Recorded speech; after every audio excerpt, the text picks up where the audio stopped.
نہ ان کا تزکیہ فرمائے گا، نہ ان کی طرف نگاہ اٹھا کر دیکھے گا، اور یہی نہیں بلکہ انہیں دردناک عذاب میں مبتلا فرمائے گا۔ ان میں سے ایک عمر رسیدہ زانی، یعنی کہ ایک بہت برا شخص ہو گیا، اس نے اس حالت میں زنا کیا ہو۔ اور پھر دوسرا جھوٹا بادشاہ، اور پھر تیسرا متکبر فقیر، یعنی جو محتاج ہو کر بھی غرور و تکبر کرتا تھا۔ ایسے لوگوں کے لیے کیا ہے، اللہ سبحانہ تعالیٰ ایسے لوگوں کو قیامت کے دن نہ ان کی طرف دیکھیں گے، نہ ان سے بات کریں گے، نہ ان کو پاک کریں گے، اور ان کے لیے دردناک عذاب ہے۔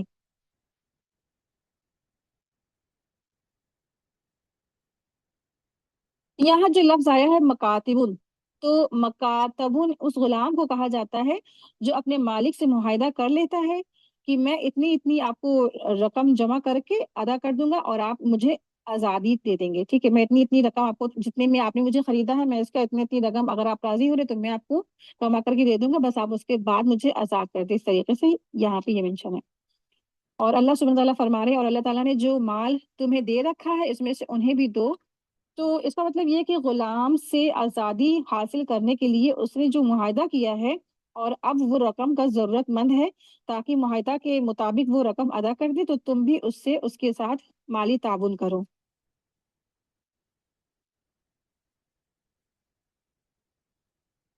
آیت دیکھیں، آیت نمبر 34۔ ہم نے تمہاری طرف کھلی اور روشن آیتیں اتاری ہیں، اور ان لوگوں کی کہاوتیں جو تم سے پہلے گزر چکی ہیں، اور پرہیزگاروں کے لیے نصیحتیں ہیں۔ آیت دیکھیں، آیت نمبر 35۔ اللہ تعالیٰ نور ہے آسمانوں کا اور زمین کا۔ اس کے نور کی مثال مثل ایک تاک کی ہے جس میں چراغ ہو، اور چراغ شیشے کی قندیل میں ہو، اور شیشہ مثل چمکتے ہوئے روشن ستارے کے ہو۔ وہ چراغ ایک بابرکت درخت یعنی زیتون کے تیل سے جلایا جاتا ہو، جو درخت نہ مشرقی ہو نہ مغربی۔ خود وہ تیل قریب ہے کہ آپ ہی روشنی میں دینے والا، یعنی خود سے اپنے آپ سے چلنے والا ہو، اور اگرچہ اسے آگ نہ بھی چھوئے تو نور پر نور ہے۔ اللہ تعالیٰ اپنے نور کی طرف رہنمائی کرتا ہے جسے چاہتا ہے۔ لوگوں کے سمجھانے کو تو یہ مثالیں اللہ تعالیٰ بیان فرماتا ہے، اور اللہ تعالیٰ ہر چیز کے حال کو بخوبی واقف ہے۔ اللہ سبحانہ تعالیٰ نے یہاں پر اپنے مثال دی ہے کہ اللہ تعالیٰ کیا ہے، اللہ نور السماوات والارض، کہ اللہ تعالیٰ کیا ہے، زمین اور آسمان کا نور ہے۔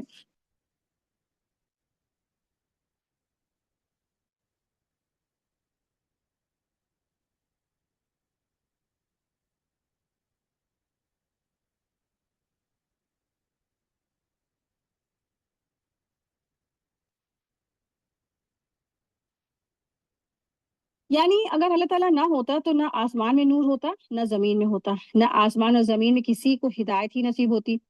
بس وہ کیا ہے، اللہ تعالیٰ ہی آسمان اور زمین کو روشن کرنے والا ہے، ٹھیک ہے۔ یعنی اللہ نور السماواتی والارض کا مطلب کیا ہے، یعنی اگر اللہ تعالیٰ نہ ہوتا، نہ آسمان میں نور ہوتا، نہ زمین میں نور ہوتا، نہ آسمان اور زمین میں کسی کو ہدایت نصیب ہوتی، بس اللہ تبارک تعالیٰ ہی آسمان اور زمین کو روشن کرنے والا ہے۔ اور اس کتاب نور سے، اور یعنی کہ نور سے مراد کیا ہے، یہ قرآن کریم ہے، اور آپ صلی اللہ علیہ وسلم کیا ہے، وہ بھی نور ہیں، یعنی ان دونوں کے ذریعے سے زندگیوں کی جو اندھیرے ہیں اس میں رہنمائی فرماتے ہیں اللہ تبارک تعالیٰ، اور لوگوں کی زندگیوں کے اندھیرے دور ہوتے ہیں۔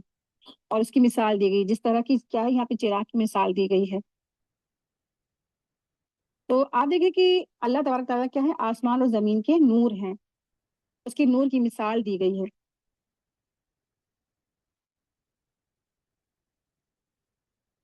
جی،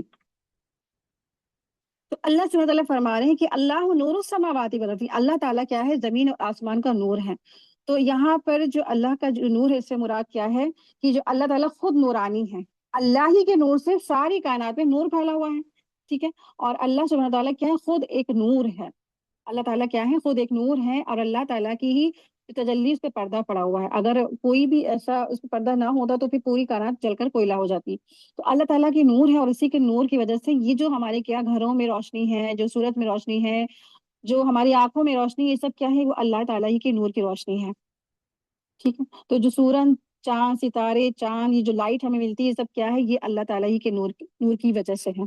تو اس آیت کو دراصل آیت نور کہتے ہیں، اور اس کی بہت ہی یہ خوبصورت آیت ہے، اور اس سے اس سورہ کا نام بھی اسی وجہ سے سورہ نور پڑ گیا ہے۔ یہ بہت پیاری آیت ہے، اور اس میں اللہ تبارک تعالیٰ نے حصی اور معنی طور پر آسمان اور زمین کا نور فرمایا ہے۔